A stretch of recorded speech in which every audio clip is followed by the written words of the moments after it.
Hello दोस्तों, आपका स्वागत है हमारे यूट्यूब चैनल SFK एजुकेशन में।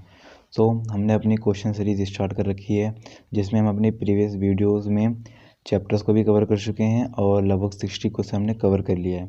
तो हम बढ़ते हैं अपनी आगे क्वेश्चनों की तरफ। तो क्वेश्चन नंबर 61 से हम स्टार्ट करते हैं, ठीक है। और अभी आगे आगे हम इसमें केस स्टडीज़ भी करेंगे जो पिछले सालों के एग्ज़ाम में CBSE बोर्ड्स ने पूछे थे। तो क्वेश्चन 61 पढ़ते हैं हम। तो क्वेश्चन 61 कह रहा है कि dividend per share is not altered if the change in earning is small और seen to be temporary in nature. ये कह रहा है कि कभी भी उसको मतलब एकदम से बदल नहीं देते डिविडेंड को कंपनी की हालात देख के। कई बार क्या होता है, कंपनी थोड़ा मोड़ा लॉस सहती है, कई बार क्या होता है कंपनी थोड़ा मोड़ा प्रॉफिट सहती है। तो उस सर्टेन हालात को देख के कभी भी कंपनी डिविडेंड ज़्यादा या कम नहीं करती है। ये दो लाइनों से हम ये समझे। देखो, जब आपको धीरे धीरे क्वेश्चन की अंडरस्टैंडिंग अच्छी हो जाएगी ना, तो आप किसी भी क्वेश्चन को, अगर आपके कॉन्सेप्ट अच्छे से हमने करवा रखे हैं पहले, अगर आपने वो वीडियोस देख लिया तो आपके कॉन्सेप्ट बड़े अच्छे से बिल्ड हो जाएंगे। अगर आपके कॉन्सेप्ट अच्छे से बिल्ड हो रखे हैं तो आप इन क्वेश्चनों को आराम से कर सकते हैं। तो आगे पढ़ते हैं।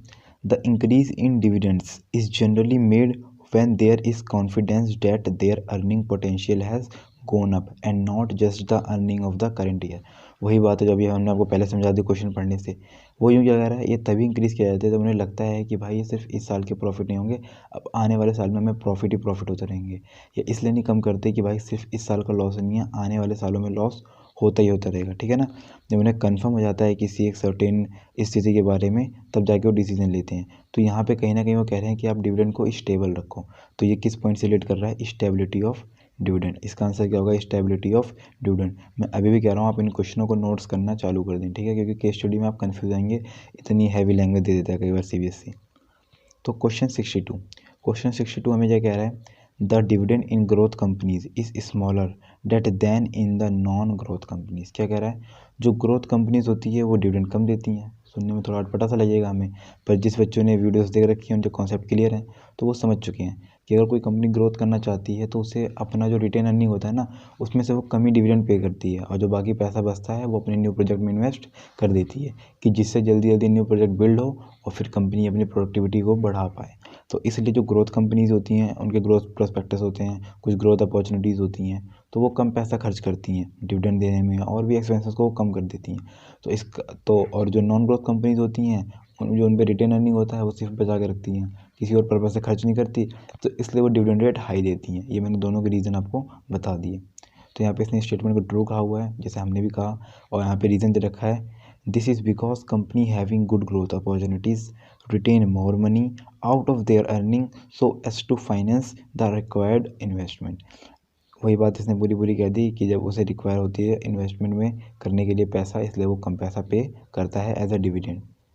अब आते हैं क्वेश्चन नंबर 63 पे। तो क्वेश्चन नंबर 63 हमें यूँ कह रहा है कि the statement of profit and loss of Govinda limited shows a huge profit but the company is short on cash so it can pay less dividend। The factor affecting dividend decisions highlighted here is।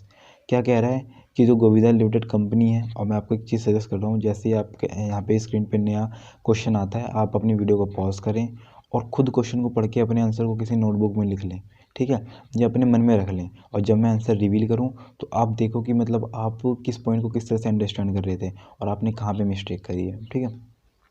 तो यहाँ पे क्या है, Govinda limited के profit बहुत अच्छे आए हैं, पर उस पर कैश नहीं है, तो इसका मतलब क्या है, उसके पास वीक कैश फ्लो है ना। तो ये कैश फ्लो पोजीशन हमारा रेफर कर रहा है, कौन सी पोजीशन बता रहा है, कैश फ्लो पोजीशन। आते हैं क्वेश्चन नंबर 64 पे, ठीक है। तो क्वेश्चन नंबर 64 हमें कह रहा है, there are always some shareholders who depend upon a regular income from their investment. कह रहा है कुछ शेयर होल्डर्स होते हैं जो सिर्फ डिविडेंड के रूप में ही डिपेंड रहते हैं कि यार चलो हमें कुछ तो वहाँ से फिक्स इनकम मिलेगी।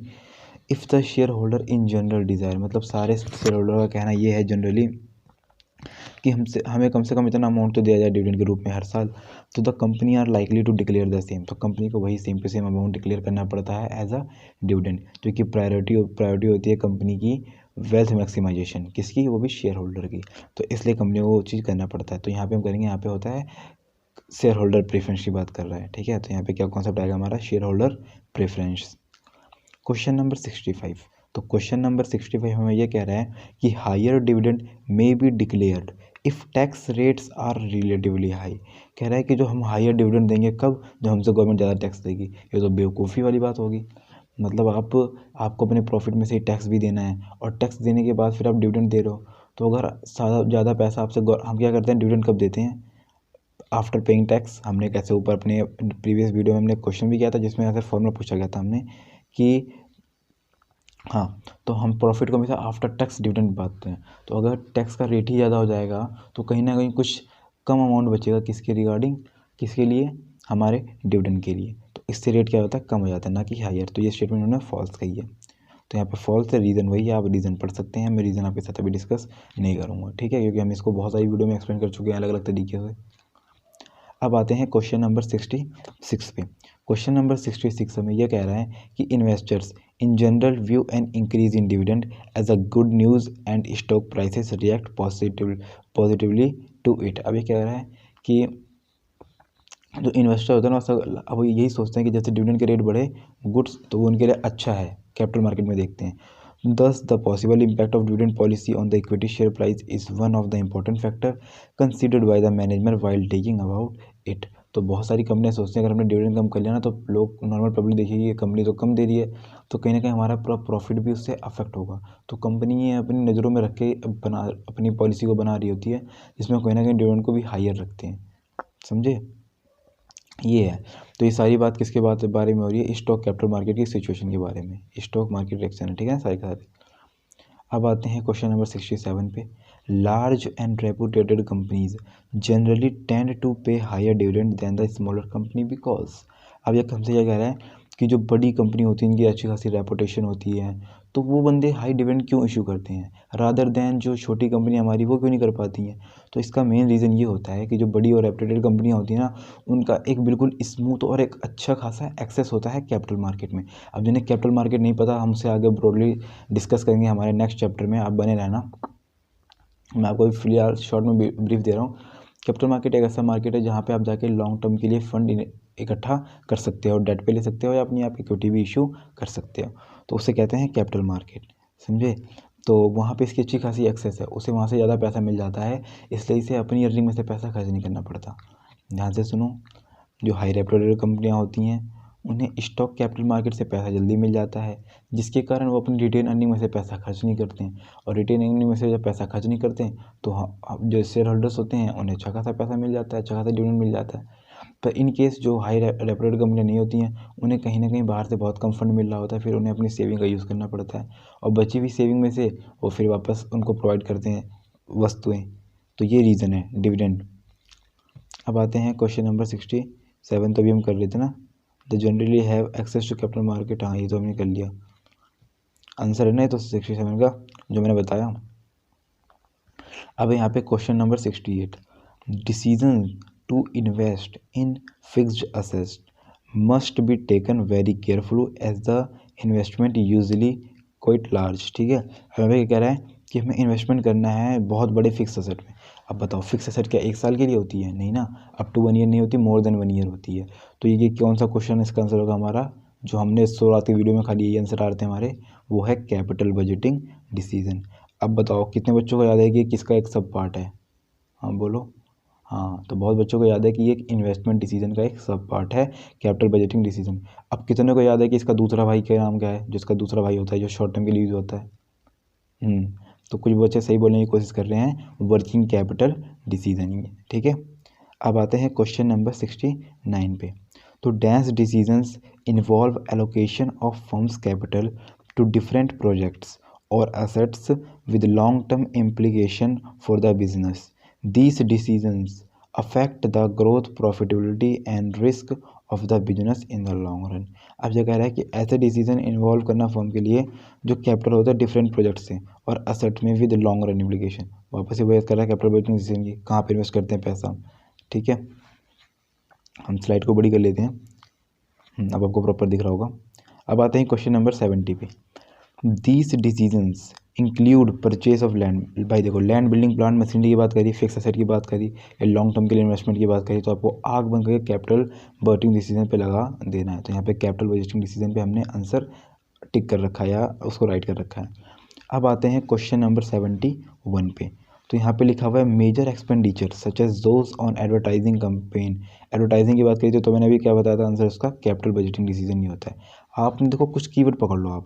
अब मैंने आपको 71 क्वेश्चन कहना है, 71 में से अराउंड 6 to 8 क्वेश्चन में ना एडवर्टाइजिंग वाली बात आई थी। तो जो बच्चे शुरुआत से करते हुए आ रहे हैं ना, अब उन्हें वो फटाफट आंसर दे रहे होंगे वीडियो के साथ साथ, ठीक है। उन्हें पॉज करने की जरूरत भी नहीं पड़ रही होगी, वो क्वेश्चन डिस्प्ले होते के साथ ही आंसर रिवील कर दे रहे होंगे।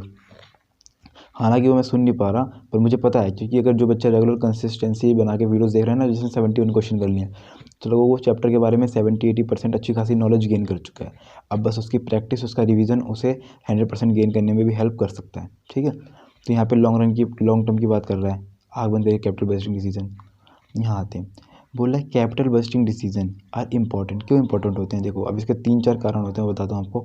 तो पहला कारण इन्होंने यहाँ पे दे रखा है, these decisions have bearing on long term growth. सही बात है, पहला ऑप्शन तो मैच हो रहा है, क्योंकि ऐसे जो फैक्टर्स होते हैं वो कहीं ना कहीं हमारे लॉन्ग टर्म ग्रोथ को अफेक्ट कर रहे होते हैं। सेकेंड इसने बोला है, these decisions result in a substantial portion of capital funds being blocked in a long term project.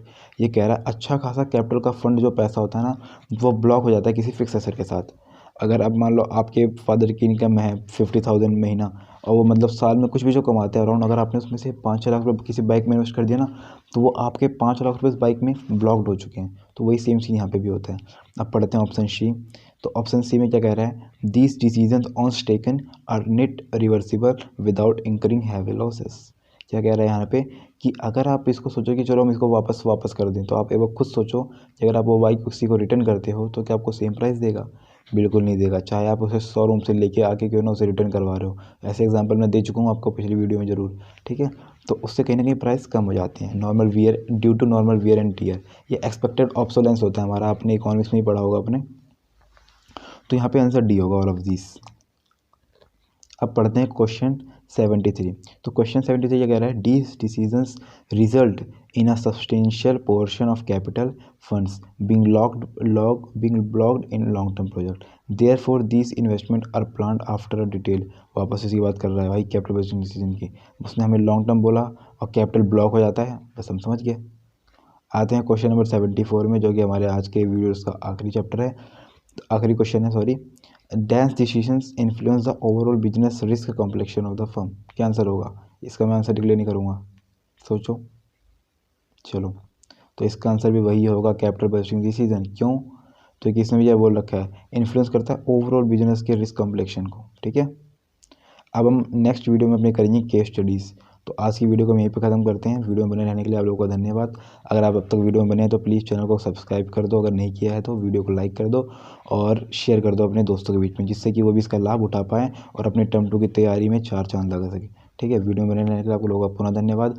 आपको मैं ये मेंशन जरूर करूँगा कि जिन बच्चों ने प्रीवियस वीडियो नहीं देखी वो प्लीज़ प्रीवियस वीडियो को देख ले, वो बहुत ही इंपॉर्टेंट क्वेश्चनों के साथ बनी है।